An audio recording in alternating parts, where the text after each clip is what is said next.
हाल सीधी तस्वीरों आप જોઈ શકો છો ટીવી સ્ક્રીન ઉપર કે જ્યાં વડાપ્રધાન નરેન્દ્ર મોદી શોપિંગ ફેસ્ટિવલ ખાતે અહીં પહોંચી ચૂક્યા છે કે જ્યાં હાલ ઉદ્ઘાટન તેઓએ કરી લીધું છે અને અત્યારે તેઓ ટોકન આપીને ખરીદી પણ કરી રહ્યા છે। આપણે જણાવી દઈએ કે સૌથી મોટો શોપિંગ ફેસ્ટિવલનું આયોજન અહીં કે રાજ્ય સરકાર તરફથી કરવામાં આવ્યું છે કે જ્યાં વડાપ્રધાન નરેન્દ્ર મોદી અત્યારે પહોંચ્યા છે।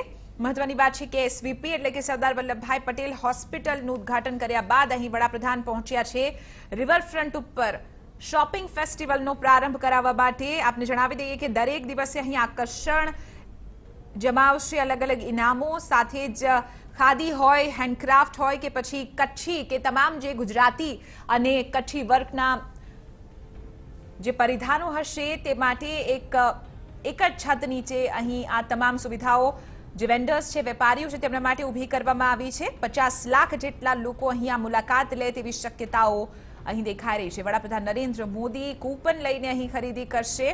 આપને જણાવી દઈએ કે સૌથી મોટા શોપિંગ ફેસ્ટિવલનું અહીં આયોજન કરવામાં આવ્યું છે કે જ્યાં હસ્તકળા હોય કે પછી કચ્છી વર્ક હોય કે એ તમામ જે ગુજરાતની ઓળખ છે એ તમામ લોકોને અહીં એક પ્લેટફોર્મ આપવાનો એક પ્રયાસ રાજ્ય સરકાર તરફથી કરવામાં આવ્યો છે કે જ્યાં શોપિંગ ફેસ્ટિવલનું આયોજન અહીં કરવામાં આવ્યું છે। 28મી તારીખ સુધી આ શોપિંગ ફેસ્ટિવલ અહીં રહેશે। શોપિંગ ફેસ્ટિવલ રાત્રિના 12 વાગ્યા સુધી ચાલશે। આપણે જણાવી દઈએ કે hotel club street food shop જેવા અહીં કપડાં જોવા મળશે સાથે જ દેશ વિદેશના મહેમાનોના સ્વાગતમાં ફેસ્ટિવલનું આયોજન અહીં થયું છે। દર મિનિટે લકી ડ્રોઝ થશે અને 11 કરોડના ઇનામ અહીં આપવામાં આવશે। લગભગ 2700 ગાર્મેન્ટ્સ અને 600 ઇલેક્ટ્રિક દુકાનોએ રજીસ્ટ્રેશન અહીં કરાવ્યું છે કે જ્યાં ફૂડ સ્ટોર્સ ઉપલબ્ધ હશે અલગ અલગ પ્રકારની સુવિધાઓ છે અને અલગ અલગ પ્રકારના જે વસ્તુઓ છે તે અહીં એક જ જગ્યા ઉપરથી મળી રહેશે। વડાપ્રધાન નરેન્દ્ર મોદી અહીં કૂપન લઈને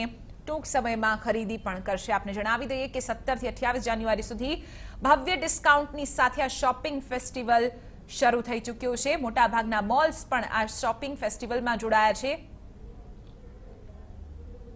આ શોપિંગ ફેસ્ટિવલ રાત્રિના 12 વાગ્યા સુધી ચાલુ રહેશે। મહત્વની વાત છે કે રિવરફ્રન્ટ ઉપર આ શોપિંગ ફેસ્ટિવલનું આયોજન અહીં કરવામાં આવ્યું છે અને દેશ વિદેશના જે મહેમાનો વાઇબ્રન્ટ ગુજરાતમાં શિરકત કરશે તે તમામ લોકો પણ અહીં પહોંચી રહે અને તેઓને એક ગુજરાતની અનેરી ભેટ મળી રહે અને ભારત તરફથી એક અનેરી ભેટ મળી રહે તે માટે તમામ જે દેશભરના વ્યાપારીઓ છે તેઓ અહીં રજીસ્ટ્રેશન કરાવ્યું છે। એ પછી ટેક્સટાઇલ ઉદ્યોગથી સંકળાયેલા લોકો હોય વેપારીઓ હોય કે પછી ઇલેક્ટ્રિક જે સેક્ટર છે ત્યાંથી સંકળાયેલા લોકો હોય તે તમામ વેપારીઓ અહીં મોટા પ્રમાણમાં રજીસ્ટ્રેશન કરાવ્યું છે। આપણે જણાવી દઈએ કે દરેક સ્ટોલનું ડેકોરેશન પણ અહીં અલગ રીતે કરવામાં આવ્યું છે। વડાપ્રધાન નરેન્દ્ર મોદી અહીં તમામ સ્ટોલ ઉપર પહોંચી રહ્યા છે અને એક અલગ જ સંસ્કૃતિની ઝલક અહીં જોવા મળી રહી છે। ખાસ કરીને ગુજરાતી સંસ્કૃતિ અહીં જોવા મળી રહી છે।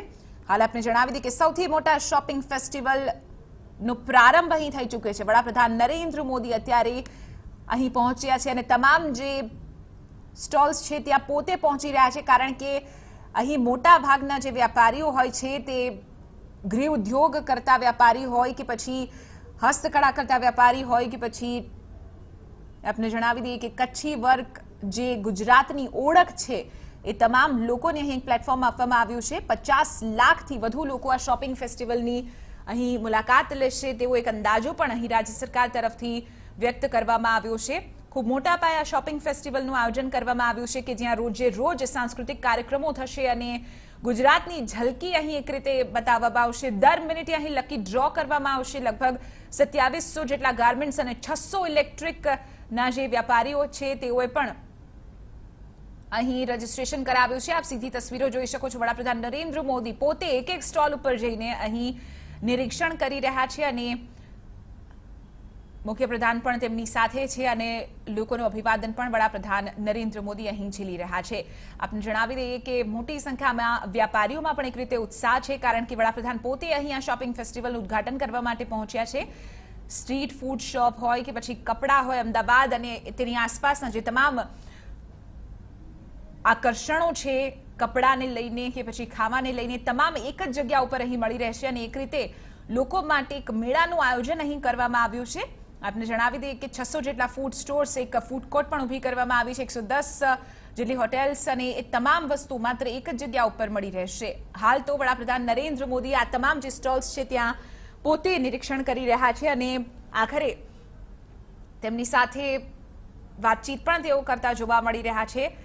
એક અનેરો કહી શકાય કે પ્રયાસ તમામ જે દેશના નાના નાના વ્યાપારીઓ હોય છે જેમને મોટું એક્સપોઝર નથી મળી રહેતું અથવા તો તેમને મોટું પ્લેટફોર્મ નથી આપવામાં આવતું, એ તમામ લોકો માટે અહીં શોપિંગ ફેસ્ટિવલમાં સૌથી મોટું અહીં પ્લેટફોર્મ રાજ્ય સરકાર તરફથી ઉપલબ્ધ કરાવવામાં આવ્યું છે. આપને જણાવી દઈએ કે અહીં તમામ લોકો માટે એક અલગ અલગ સુવિધા ઊભી કરવામાં આવી છે. ખાસ કરીને જે ખરીદી અહીંયા લોકો કરવા આવશે તેની સાથે સાથે સાઈડમાં કહી શકાય કે ફૂડ કોર્ટનું પણ આયોજન કરવામાં આવ્યું છે, જ્યાં અમદાવાદ અને તેની આસપાસના જે તમામ મુખ્ય આકર્ષણો છે, જે વાનગીઓ છે, તેને પણ લોકો માણી શકશે.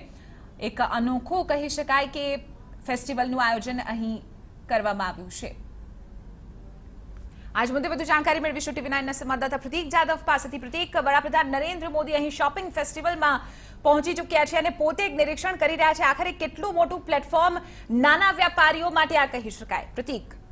ચિત્રા, ચોક્કસથી પહેલી વખત અમદાવાદમાં અમદાવાદ મ્યુનિસિપલ કોર્પોરેશન દ્વારા અમદાવાદ શોપિંગ ફેસ્ટિવલનું આયોજન કરવામાં આવ્યું છે અને આ શોપિંગ ફેસ્ટિવલનો પ્રારંભ મુખ્ય વડાપ્રધાન દ્વારા કરવામાં આવ્યો છે. મહત્વનું છે કે વડાપ્રધાન થોડા જ મિનિટો પહેલા જ આ શોપિંગ ફેસ્ટિવલનો પ્રારંભ કરાવ્યો હતો અને જે ખાસ કરીને 47 જે એક નવા સ્ટોલ બનાવવામાં આવ્યા છે, જેમાં હાથથી બનાવેલી વસ્તુઓ અને ખાસ કરીને કહી શકાય કે ખાદી ગ્રામોદ્યોગ છે, મહિલાના ઉત્થાન માટે જે કામ કરતી સંસ્થાઓ છે, તેમના દ્વારા જે સ્ટોલ બનાવવામાં આવે છે, તે સ્ટોલની હાલ વડાપ્રધાન મુલાકાત લઈ રહ્યા છે. વિવિધ સ્ટોલની મુલાકાત લીધા બાદ વડાપ્રધાન દ્વારા ખાદીમાંથી બનાવેલી એક ચીજ વસ્તુની ખરીદી કરી છે અને તેને પણ જે દુકાનદાર છે તેમના દ્વારા તેને ગિફ્ટ આપવામાં આવી છે. મહત્વનું છે કે 47 જેટલા જે સ્ટોલ બનાવવામાં આવ્યા છે, તમામ સ્ટોલની હાલ વડાપ્રધાન દ્વારા મુલાકાત લેવામાં આવી રહી છે અને જે રીતે નાના વેપારીઓ અહીં આવીને વેપાર કરી રહ્યા છે તેમને પણ પ્રોત્સાહન આપવા માટે એક મોટી વાત કહી શકાય કે વડાપ્રધાન દ્વારા ખુદ આ અમદાવાદ શોપિંગ ફેસ્ટિવલનો પ્રારંભ કરવામાં આવ્યો છે. આશરે 15,000થી વધુ વેપારીઓ આ ફેસ્ટિવલમાં જોડાયા છે. 12 દિવસ સુધી જે ફેસ્ટિવલ ચાલવાનો છે, તે ફેસ્ટિવલ અમદાવાદના રિવરફ્રન્ટ તેમજ અમદાવાદના પૂર્વ વિસ્તારમાં આવેલા નિકોલમાં પણ આ ફેસ્ટિવલ યોજાશે. સાથે જ અમદાવાદના જે 4 મોટા મોલ કહી શકાય તે મોલ દ્વારા પણ આ ફેસ્ટિવલમાં ભાગ લેવામાં આવ્યો છે અને અમદાવાદના તેમજ રાજ્યભરના શહેરીજનોને આ ફેસ્ટિવલનો લાભ મળશે અને ખાસ કરીને મોટી સંખ્યામાં લોકો આ ફેસ્ટિવલનો ભાગ લે તે માટે વિવિધ આકર્ષણો તેમજ વિવિધ ઇનામો પણ રાખવામાં આવે છે. રોજ રોબરોજ જે મુલાકાતીઓ અહીં આવશે, જે ખરીદી કરશે, તેમને પણ લાખો રૂપિયાના ઇનામ જીતવાની તક આ ફેસ્ટિવલમાં મળી રહેશે. બિલકુલ પ્રતીક, ખાસ તો દર્શકો માટે એ જાણવાનો પ્રયાસ કરીશું કે આખરે આ ફેસ્ટિવલનું આયોજન કેટલા દિવસ સુધી રહેશે અને રોજે રોજ શું ટાઈમિંગ રહેશે આ ફેસ્ટિવલ પહોંચવા? ચિત્રા, ચોક્કસથી 12 કલાકનો ટાઈમિંગ રહેશે અને વહેલી સવારે 10 વાગ્યાથી આ ફેસ્ટિવલનો પ્રારંભ થશે. અમદાવાદના બંને વિસ્તારોમાં કહી શકાય પૂર્વ અને પશ્ચિમ વિસ્તારમાં આ ફેસ્ટિવલનું આયોજન કરવામાં આવે છે, જેથી કરીને એક જ જગ્યા ઉપર મોટી સંખ્યામાં ભીડ એકઠી ન થાય. ખાસ કરીને પૂર્વ અને પશ્ચિમ બંને વિસ્તારમાં આ ફેસ્ટિવલ યોજાશે એટલે કહી શકાય કે પૂર્વ વિસ્તારના જે શહેરીજનો છે તે પૂર્વ વિસ્તારમાં આ ફેસ્ટિવલમાંથી શોપિંગ કરી શકશે, સાથે પશ્ચિમ વિસ્તારના જે લોકો રહી રહ્યા છે તે પશ્ચિમ વિસ્તાર રિવરફ્રન્ટ ઉપરથી ખરીદી કરી શકશે.